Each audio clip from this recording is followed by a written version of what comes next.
Hello guys, कैसे हो आप सब। मैं बहुत अच्छी हूँ और आप सब कैसे हो कमेंट में बताना।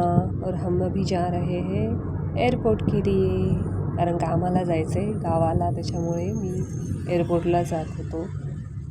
आणि माझ्या मुलाचं फर्स्ट टाईम फ्लाईट होती आणि तो इतका खुश होता, त्याला किती वर्ष झालं त्याला फ्लाईटमध्ये जायचं होतं आणि आज तो योग आला, म्हणजे मुहूर्तच आला। आपल्या मिडल क्लास फॅमिलीला नेहमी नाही जाणं होत फ्लाईटने, पण मी त्यांना म्हणून तिकीट काढलं की म्हणजे याला पहिल्यांदा दाखवूयात आपण एअरपोर्ट वगैरे। त्याला खूप खुशी होती आणि पाहायची ते एवढी इच्छा होती आणि तो खूप एक्सायटेड होता, त्याच्यामुळे आम्ही खूप मजेत निघालो।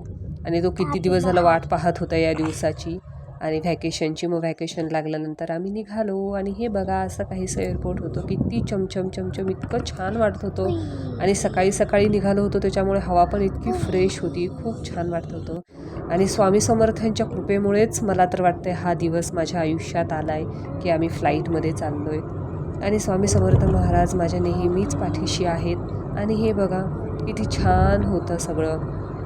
आणि तुमच्याही अशा काही इच्छा असतील तर तुम्ही नक्कीच स्वामींपुढे तुम्ही तुमची इच्छा मागा, ते नक्कीच पूर्ण करतील। आणि माझा मुलगा तर खूप खुश होता आणि खूपच आनंदात होता, सारखं त्याचं काहीतरी स्वतःशीच बोलणं, टून असं काहीतरी सुरू होतं। आणि तो सांगत पण होता, मग मी हे बघ असं, हे बघ तसं। आणि हे बघा एअरपोर्ट एवढं सुंदर होतं, मला तर खूप आवडलं, म्हणजे इतकं भारी ना, मला तर वाटतं जगात भारी एअरपोर्ट, खूप मस्त वाटलं। आणि आमच्या बॅग्स लोड झाल्या आणि नंतर आम्ही प्लेनमध्ये बसलो। चला तर मग बाय, भेटूयात उद्या।